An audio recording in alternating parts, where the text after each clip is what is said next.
بسم الله الرحمن الرحيم Alif Lam Ra Tilka Ayatul Kitab al Hakim. Subhanallah. Now you see. Allah says Alif Lam Ra, we explained this last week. These are the verses of a wise book. Hikmah. The plan of Allah is with hikmah. The book of Allah is with hikmah. What is hikmah? Divine wisdom. That nothing can happen, and anything that you will find in this book is not just something somebody made up. There is a wisdom behind it. Whether we understand or we don't understand, it is Hakim. This book is Hakim. And then he says, أَكَانَ لِلنَّاسِ عَجَبًا. It was this amazing or astounding upon people, أَنْ أَوْحَيْنَا إِلَىٰ رَجُلٍ مِّنْهُمْ أَنْ أَنذِرِ النَّاسِ, that we revealed to a man from amongst them, that warn mankind and give glad tidings to those who believe, أَنَّ لَهُمْ قَدَمَ صِدْقٍ عِنْدَ رَبِّهِمْ, that they will have a good reward with their Lord.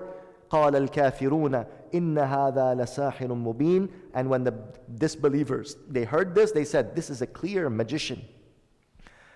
Subhanallah, a couple of points about this ayah. Allah Ta'ala is saying that when the people heard that a messenger is being sent to them, they're like, how is this? How could a messenger be sent to us? Whereas Allah subhanahu wa ta'ala is saying, why is something that is so astounding to you? Why is this amazing to you? Do you think that I would create you? And do you think I bring you into existence and I do not guide you? A lot of people think we're brought into this world, and then after that, like remember what we were talking about. Oh, God just threw us in this world and then we're just figuring things out as we go. No. Do you think that I created you and I'm not going to send guides for you? Absolutely. أَكَانَ لِلنَّاسِ عَجَبًا. Are people amazed and astounded at this? That Allah sent them a guide? You think God is just going to leave you, try to figure things out on your own? Everything has been explained. Everything. Wallahi, Sayyidina Muhammad ﷺ did not leave anything out for us. Look at the books of hadith. It has from the beginning of faith, to marriage, to business, to life, to private, to personal, to public, to politics. Everything has been covered. The principles of all aspects of life have been covered. How is this astounding for you? This is the demand. If He is a true God, He should send messengers that teach us about everything in this world. And alhamdulillah, the Prophet ﷺ, you will look at Sahih Bukhari or Mishkat or Abu Dawood, any of these books of hadith, you will find all of the aspects of life that is mentioned in the Sunnah. Nothing is left out. Subhanallah. And أَنذِرِ النَّاسَ وَبَشِّرِ الَّذِينَ آمَنُوا, to give warning to the people and glad tidings to the people of faith that they will have a great reward with their Lord. And look at subhanallah, قَالَ الْكَافِرُونَ إِنَّ هَذَا لَسَاحِرٌ مُبِينٌ. This is an interesting thing that Allama Alusi said. What was the response of the disbelievers? Iman, this is interesting. This is an interesting point. What was their response when the Prophet spoke to them and the Prophet gave them Quran? They said, this is a clear magician. This is very profound, because look at what Allama Alusi says, great mufassir. وَفِي هَذَا اِعْتِرَافٌ بِأَنَّ مَا عَايَنُوهُ خَارِجٌ عَنْ طَوْقِ الْبَشَرِ. Subhanallah. He said, this ayah is proof that whatever the kuffar saw from the Prophet, they knew that this is beyond human capacity. That's why they called it magic. Subhanallah. This is an amazing point. You have to really think about the Quran. Look at how the Mufassirin open up the Quran. When they saw Prophet Muhammad reciting Quran to them, what did they say? إِنَّ هَذَا لَسَاحِرٌ مُبِينٌ. Verily, this man, he is a clear magician. Why did they call him a magician? What was he doing? What was it that he was doing? He was saying something and he was conveying such a message in such a language that boggled their mind. They were mind boggled. They could not believe it. And the only response that the Arabs had was that this is Sahirun Mubin. Clear magician. Subhanallah. This is a beautiful nuqta. This is a nuqta ilmiya. وَفِي هَذَا اِعْتِرَافٌ بِأَنَّ مَا عَايَنُوهُ خَارِجٌ عَنْ طَوْقِ الْبَشَرِ. Whatever the mushrikeen saw, it was outside of the human capacity. They're like, oh my God, what is Muhammad saying? This is beyond us. We cannot even understand.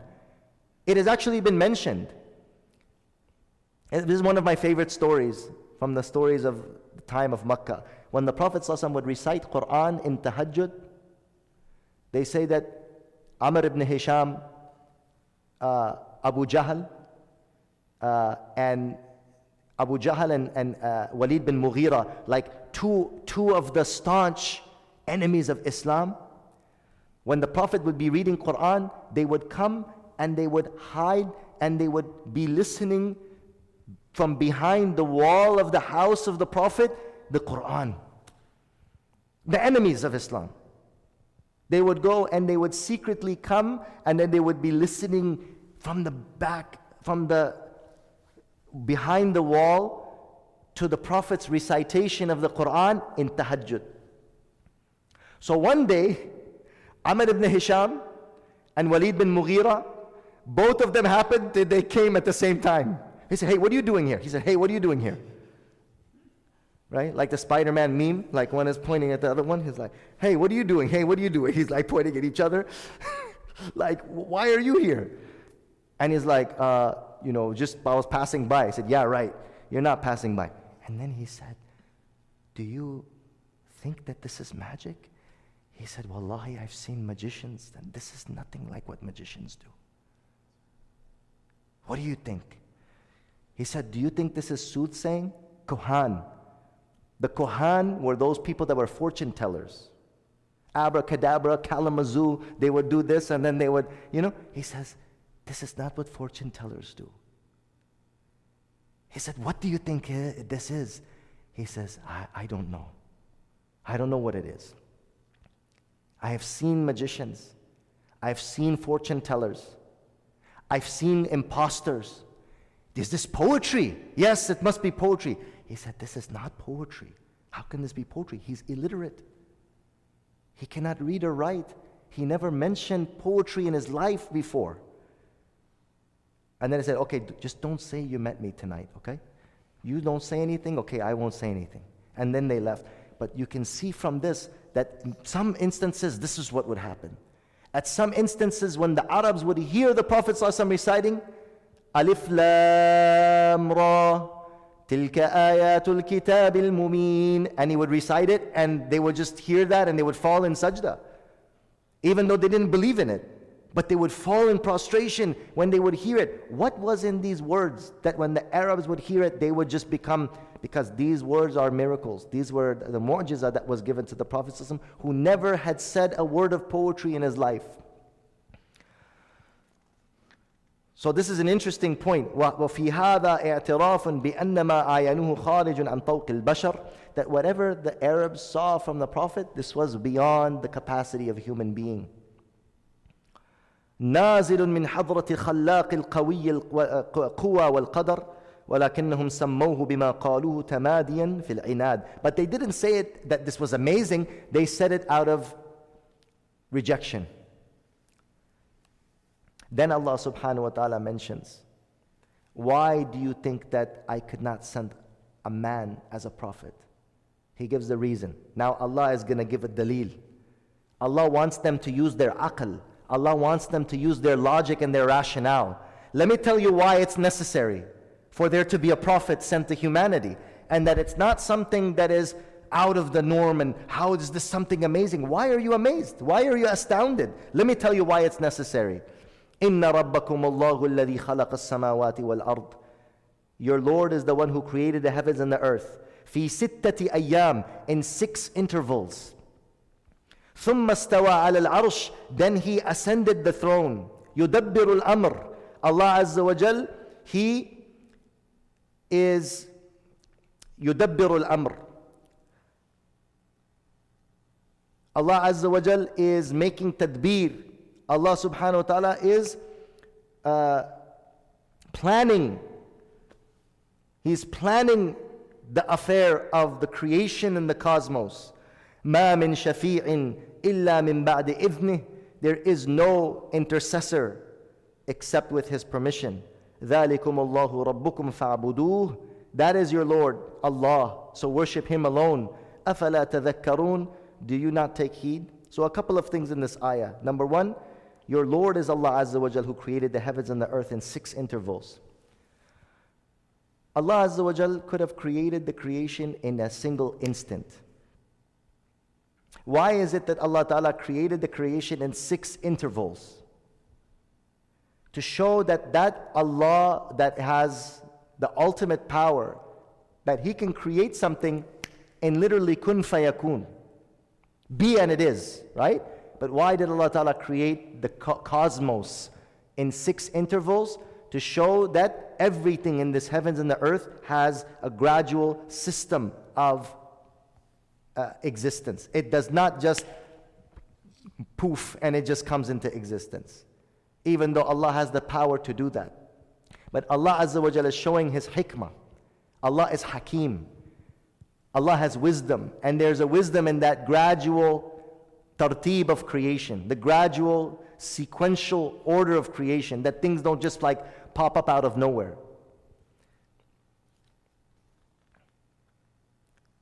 ثُمَّ اسْتَوَى عَلَى الْعَرْشِ. Then Allah subhanahu wa ta'ala, right, ascended the throne. And the meaning of Allah Ta'ala's ascension of the throne is we believe in it as one of the sifat of Allah Azza wa Jal. This is one of the divine attributes. To believe that Allah Ta'ala is ascended upon His throne as is befitting for Allah's majesty. Right? بِلَا تَكْيِيفٍ وَلَا تَشْبِيهٍ وَلَا تَعْطِيلٍ. Without giving a modality to it. Or without resembling Allah Ta'ala to His creation. Without saying that God is sitting on a throne like a man is sitting on a throne. But Allah ascended the throne. How? We believe in it in a way that is appropriate for Allah Azza wa Jall's majesty, and as He has mentioned to us in the Quran, and as He has said this to us. In explaining this, a lot of people like to delve into this, but in reality Ibn Kathir says, الظاهر المتبادر إلى أذهان المشبهين منفي عن الله.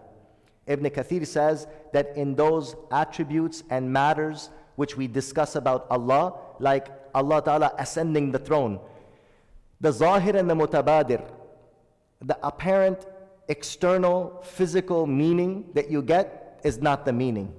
Ibn Kathir says this. فَإِنَّ اللَّهَ تَعَالَى لَا يُشْبِهُهُ شَيْءٌ مِّنْ خَلْقِهِ. Because Allah does not resemble anything of His creation. Allah is not a human being to sit or to stand, or to walk, or to go up, or to come down. Allah does not have physical form. Allah doesn't have a jism. Allah doesn't have legs. Allah doesn't have arms in this sense of like a, right? Human being. He doesn't have any of the human attributes, right? So when we say Allah Ta'ala, something about His sifat or attributes, it is in a way that is most befitting for Allah Azza wa Jal. We believe in it as He is revealed in the Quran and as He is revealed in the hadith of the Prophet ﷺ. But the meaning here and the greater meaning is, after Allah Ta'ala created all of this, Allah Ta'ala planned all of everything. يُدَبِّرُ الْأَمْرِ يُقَدِّرُ وَيَقْضِي أَمْرَ جَمِيعَ الْمَخْلُوقَاتِ. And the ulama explain, just as when a king takes the throne, and he says, I have taken power. The king takes the throne, right? Meaning he has taken the power. He created all of the creation. And Allah Azza wa Jal took the power. يُدَبِّرُ الْأَمْرِ. Don't think now that after Allah created all of the creation, there is no plan. And everything is happening helter-skelter. What? Rather, يُدَبِّرُ الْأَمْرِ. Allah planned all of the matter as is according to His divine wisdom. مَا مِن شَفِيعٍ إِلَّا مِن بَعْدِ إِذْنِهِ. Therefore, there is no one that can speak. There is no one that can intercede. There is no one that has any, hand in Allah's decisions. Nobody is like Allah's wazir. Allah doesn't have a wazir. So this word shafi', right? Intercessor, it means there's nobody that advises God, oh, you should do like this, and oh, you should do like this. Like the Christians believe that Jesus Christ sits on the right hand of God.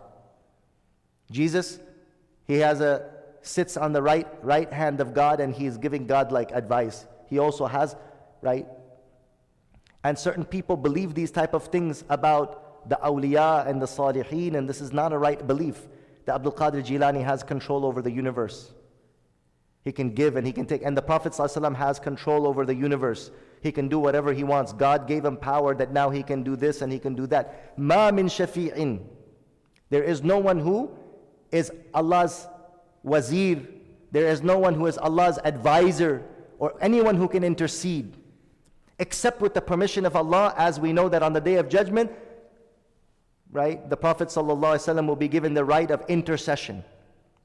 That you can now ask, and what is the meaning of intercession? Not that he has a choice to do anything, to plead to Allah. Again, it goes back pleading to Allah, not him doing anything on his own. Nobody can take this to mean that, oh, okay, then if he gives permission, then he could do whatever he wants to do. No. Even when Allah Ta'ala on the Day of Judgment gives the Prophet permission to intercede, what is that intercession? Asking God to forgive. The Prophet ﷺ does not have, how do you say, this monotonous autonomy, complete autonomy that he makes choice that he can do whatever he wants to do by the permission of Allah. And then he says, oh Allah, I have done this. He said, okay, you have done right. ذَلِكُمُ اللَّهُ رَبُّكُمْ. That is your Lord. That is Allah your Lord. فَعْبُدُوهُ. So worship Him. أَفَلَا تَذَكَّرُونَ. Will you not then take heed? إِلَيْهِ مَرْجِعُكُمْ جَمِيعًا. To Him is the return of everyone.